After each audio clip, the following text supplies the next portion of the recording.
रामकृष्ण हरी. नमस्कार. वनस्पतीची ओळख या युट्यूब चॅनलवर आपल्या सर्वांचं हार्दिक स्वागत. हे बघा मित्रांनो आणि बंधू भगिनींनो, सुखी असाल, आनंदी असाल असे मी देवाजवळ ईश्वराजवळ प्रार्थना करून आजच्या व्हिडिओला सुरुवात करतो. बघा, आपल्या वनस्पतीची ओळख या युट्यूब चॅनलवरनं जंगलामधील वनस्पतींची ओळख, वनस्पतींच्या औषधी उपाय, तांत्रिक उपाय, तोडगे आणि घरगुती काही माहिती आपण आपल्या चॅनलवरनं दाखवण्याचा प्रयत्न करत आहे. तर बघा, आज तुम्हाला मी एकदम जबरदस्त असा एक उपाय सांगत आहे. जो हा उपाय करल तो त्याला 100% रिझल्ट येईल. परंतु हे उपाय तुम्ही स्वतः करायचे आहेत. मी हे जे उपाय सांगत आहे हे तुमच्यासाठी सांगत आहे. केल्याने होत आहे रे, आधी केलेच पाहिजे, म्हणून हे उपाय तुम्ही करायचे आहेत. काही लोक शंका खातात हे होईल का, नाही होणार का. बघा, हे उपाय करण्याच्या अगोदर मी तुम्हाला काही 2 शब्द सांगतोय. ते म्हणजे असं की ज्याच्याजवळ आत्मविश्वास असेल, श्रद्धा असेल, भक्ती असेल, त्यांनी हे उपाय करायचे आहेत. ज्याच्याजवळ श्रद्धा नाही, आत्मविश्वास नावाची गोष्ट नाही, ज्याचा देवावर भरोसा नाही, त्यांनी हे उपाय करू नका. माझ्या चॅनलवर व्हिजिट करू नका, त्यांना गुण येणार नाही. बघा, आपण नेहमी वाईट व्हिडिओ बघतो आणि आपली बुद्धी वाईट होऊन जाते. चांगलं बघत नाही, चांगलं खात नाही, चांगलं करत नाहीत. त्या लोकांच्या जीवनामध्ये चांगलं कधी होत नाही. म्हणून चांगलं व्हायचं असेल तर चांगल्या लोकांमध्ये राहावं लागतं, चांगलं खावं लागतं आणि चांगले गुण आपल्याला जोपासावे लागतात.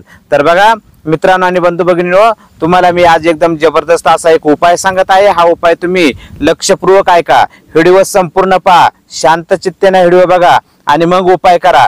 कारण अर्धा व्हिडिओ बघून काही उपाय जर कराल आणि त्याच्यामध्ये काही उलट पुलट झालं तर त्याला मी किंवा माझा चॅनल जबाबदार नाही. तर व्यवस्थित पद्धतीने उपाय करायचे आहे. ती आपल्याला वनस्पती, आपण ज्या वनस्पतीचा औषध उपचार करत आहे, जे औषध करत आहे ते आपल्याला माहित असावं.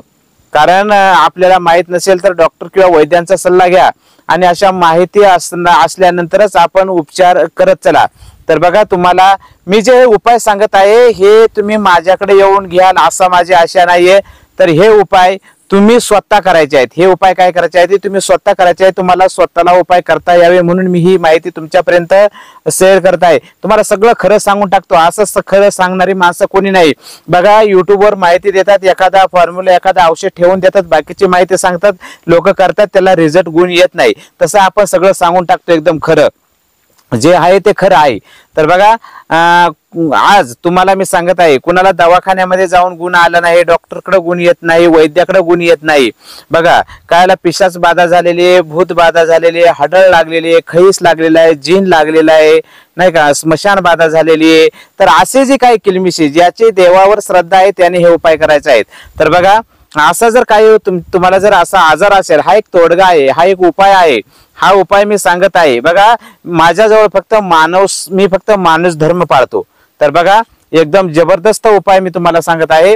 बघा, कोणाला हडळ लागली, खैस लागला, जीन लागला, भानामतीचे प्रकार केले, भूत लागला असेल, स्मशान बाधा झालेली असेल, कोणी काही करणी कवटाल वगैरे केलेला असेल, तर त्याच्यावर तुम्ही दवाखाने करून कदारले, वैतागले, एखाद्या बाबा लोकांकडे, भगत लोकांकडे, देवलिशांकडे जाऊन वैतागले, गुण येत नाही, रिझल्ट येत नाही, तुमचा वेळ जातो, पैसा जातो आणि सगळंच बरबाद होते. इथं तुम्हाला 1 रुपयाही द्यायची गरज नाही. फक्त हे उपाय तुम्ही स्वतः करायचे आहे. अंतःकरणामध्ये श्रद्धा ठेवून, भक्तिभाव आणि आत्मविश्वासाने हा उपाय केलं तर तुमचं कुठलंही कार्य 100% यशस्वी होईल. तर बघा, त्याच्यासाठी मी तुम्हाला एक तोडगा सांगणार आहे, एक ताबीज देणार आहे. हा ताबीज तुम्ही स्वतः तयार करायचा आहे आणि स्वतः धारण करायचा आहे. तर बघा, हा ताबीज तुम्ही स्वतः कसा धारण करायचा, कसा करायचा, त्याच्याविषयीचीच ही माहिती आपण ह्या व्हिडिओमध्ये सांगणार आहे. तुमचा वेळ घेत नाहीये. तर बघा, ताबीज कसा बनवायचा त्याविषयीची मी तुम्हाला माहिती सांगतो. एक ताबीज आहे बघा इथं, त्याच्यावर तुम्हाला इथं फोटो येतील. हा ताबीज तुम्ही बनवायचे. ज्याला हडळ, खवी, जीन, भानामती, भूत, नाही का, असे जे काय असेल, किंवा देवलिशाकडे जाऊन ज्यांना गुणच येत नाही, तिथं पैसे आणि वेळ जातो, अशा ठिकाणी हा ताबीज करा. तुमचं सगळा भूत, भानामती, करणी कवटाल, पिशाच, हडळ, खवी, जीन, मशान सगळं तुमचं निघून जाईल. सगळं लगेच तुम्ही केल्या तुम्ही ज्यावेळेस ताबीज धारण करणार त्याच वेळेस तुमच्या घरातून ते निघून जाण्यासाठी तयार राहणार. तर त्याच्यासाठी बघा, हा ताबीज आहे. हा त्याच्यासाठी काय करायचंय तुम्हाला मी इथं दाखवतो, थांबा. हे बघा, तुम्हाला एक असा कोरा कागद घ्यायचा. तुम्हाला इथं फोटो पण दाखवत आहे. तर काय करायचंय, असा एक कोरा कागद घ्यायचा आहे. हा कोरा कागद घेतला की एक कोरा कागद घ्यायचा, एक आपल्याला पेन घ्यायचंय. बघा, पेन, हा पेन काळ्या शाईचा पाहिजे. कसा पाहिजे पेन आहे ना, हा काळी शाई. बघा, एकदम प्युअर काळ्या शाईचा पेन पाहिजे. कोरा कागद, एक पेन घ्यायचा काळ्या शाईचा, पेन घेतला की त्याच्यावर हे यंत्र लिहायचे बघा. तुम्हाला इथे यंत्र लिहिलेले मी हे दाखवत आहे बघा, व्यवस्थित बघा, किंवा इथं तुम्हाला स्क्रीनवर ते यंत्र दिसेल. हे यंत्र ह्या कागदावर काय करायचं, ह्या कागदावर हे यंत्र लिहायचं बघा. लिहिल्याच्या नंतर मग हे साईडनं हा गराड आहे ना, हा घेरा लिहिल्यानंतर त्याला हा घेरा लावायचा आहे. आधी हे यंत्र लिहून घ्यायचं. लिहून घेतल्याच्या नंतर साईडने रेषा मारून घ्यायची, घेरा लावायचा. किंवा तुम्ही घेरा मारून रेषा लावून घेतली आणि मध्ये जर लिहायला लागले तर ते लिहून होणार नाही, ती अक्षरं बसणार नाहीत. नाहीतर तुम्ही उपाय करून बघू शकता, तर तसं काही होणार नाही. म्हणून अगोदर कोऱ्या कागदावर लिहून घ्या. लिहून घेतल्यानंतर त्याला असा घेरा मारून घ्यायचा आहे. तर असं ताबीज लिहायचं आहे. लिहिल्याच्या नंतर बघा, हा ताबीज लिवला, इथं ताबीज दाखवतो तुम्हाला. हा ताबीज लिवला.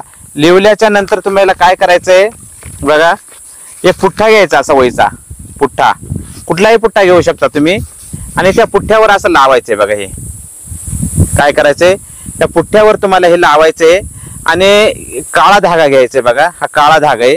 तर पुठ्ठ्यावर लावून काळ्या धाग्याना तुम्ही घराच्या मेन दरवाज्यातून जाता तर मेन दरवाज्यावरती असं दरवाजाच्या आत घरामध्ये तुम्ही कुठेही लटकावून देऊ शकता.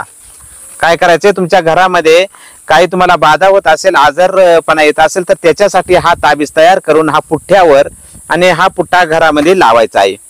असा घरामध्ये लटकवून दिला, जेव्हा लटकवला तेव्हापासून तुमच्या घरातली भूत भानामती पिशाच वगैरे पळून जाणार आहे. तर बघा, तर अशा प्रकारे हा ताबीज काय करायचे, घरामध्ये लावायचा. दुसरा उपाय, तुमच्या एखाद्याच्या अंगामध्ये येते, अंगामध्ये सवारी येते, अंगातली सवारी जात नाही, पिशाची सवारी, हडळीची सवारी, खैसाची सवारी, अशी सवारी अंगात येते. हा ताबीज लिहायचा आहे बघा. हा ताबीज लिहिल्याच्या नंतर याची घडी करायची आहे. याची अशी घडी करायची, फोल्ड घडी बघा, इथं तुम्हाला घडी करून दाखवतो बघा. ही अशी घडी करायची. घडी केल्यानंतर प्लॅस्टिक मध्ये टाकायची. प्लॅस्टिक मध्ये टाकून आपल्याला काळं कापड घ्यायचं बघा. हे प्लॅस्टिक मध्ये टाकून काळ्या कापडात शिवून घ्यायची.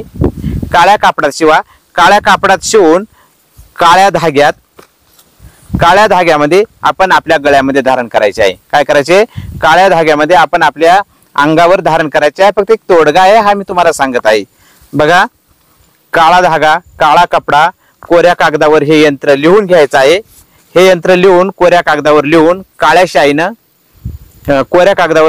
लिहून काळ्या कपड्यात, काळ्या धाग्यात प्लॅस्टिक मध्ये बांधून तुम्ही दंडावर किंवा गळ्यामध्ये हा ताबीज धारण करू शकता.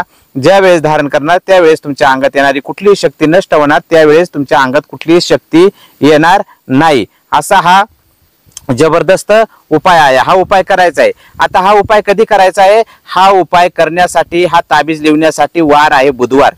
बुधवारच्या दिवशी तुम्ही असा ताबीज लिहून काढायचा आहे.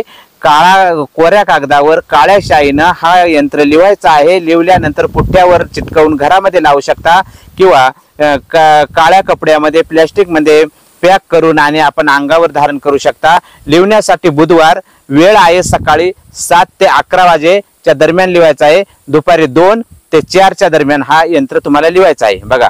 ताबीज लिहिण्याच्या अगोदर आंघोळ करायची आहे किंवा हातपाय धुवायचे आहे स्वच्छ. ताबीज लिहायचे त्या दिवशी अंडा, मांस, मच्छी, दारू वगैरे कुठलंही व्यसन वगैरे करायचं नाही किंवा कुठलाही मांसाहार करून हा ताबीज लिहायचा नाही. स्वच्छ आणि पवित्र व्हायचं आहे. मांसाहार करायचं नाही त्या दिवशी.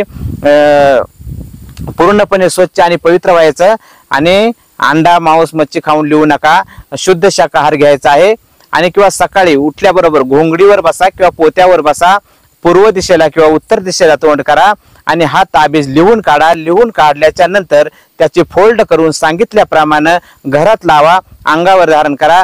तुमचं जीन असेल, भूत असेल, पिशाच असेल, हडळ असेल, खवीस असेल, भानामतीचे प्रकार असेल, जे काही करणी कावटल असेल ते त्या वेळेपासून निघून जायला सुरुवात होईल. कुणाकडे जायची गरज नाही, रुपया पैसे खर्च करण्याची गरज नाही. हा उपाय तुम्ही स्वतः करायचा आहे बघा. आणि हा स्वतः उपाय केल्यानंतर तुम्हाला 100% याचा रिझल्ट येईल बघा. रिझल्ट आल्यावर नक्की कमेंट करा. कमेंट करायला विसरू नका. तर बघा, असा हा तुम्हाला जो ताबीज सांगितलेला आहे याचा जनहित जलकल्याणासाठी उपयोग व्हावा. गरजूंपर्यंत हा व्हिडिओ शेअर करा आणि दुसऱ्यालाही याचा फायदा होऊ द्या. तर बघा, एकदम साधा सोपा उपाय तुम्हाला इथं मी हे यंत्र दाखवलेलं आहे. हे यंत्र एक ताबीज लिहून कोऱ्या कागदावर लिहून काळ्या कपड्यात, काळ्या धाग्यात अंगावर धारण करा. घरात पुठ्ठ्यावर लावा.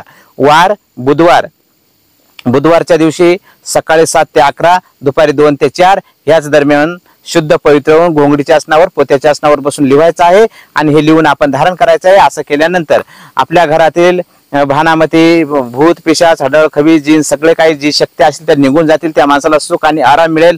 बघा याचा हा जो ताबीज मी तुम्हाला सांगितलेला आहे, ह्या ताबीजची एक्सपायर डेट आहे। एक्सपायर डेट म्हणजे कसे आहे, हा ताबीज 3 महिने चालेल। प्रत्येक 4थ्या महिन्यामध्ये तुम्हाला नवीन ताईत बनवून घ्यावा लागेल। हा फक्त ताईत 3 महिने चालतो। 4थ्या महिन्यामध्ये पुन्हा बनवून घ्यायचा, पुन्हा धारण करायचा, 3 महिने वापरायचा, 4थ्या महिन्यात पुन्हा बनवून घ्यायचा, पुन्हा वापरायचा, अशी याची विधी आहे। तसं लिहून पण तुम्हाला इथं दाखवलेलं आहे। अनुभव घ्या, अनुभव घेतल्यानंतर तुम्हाला 100% रिझल्ट येईल। रिझल्ट आल्यानंतर तुम्ही मला कमेंट करून सांगू शकता। तर बघा, हे उपाय करत असताना तुमच्याजवळ आत्मविश्वास, श्रद्धा आणि भक्तिभाव असायला पाहिजे। आणि भक्तिभाव, श्रद्धा आणि आत्मविश्वासाने जर तुम्ही हा उपाय कराल तर 100% तुम्हाला रिझल्ट येईल, याची मी तुम्हाला गॅरंटी देतो। चला, अशीच माहिती घेऊन येत राहील, त्यासाठी चॅनलला सबस्क्राईब करून ठेवा। चला, धन्यवाद। रामकृष्ण हरी, जय धन्वंतरी भगवान।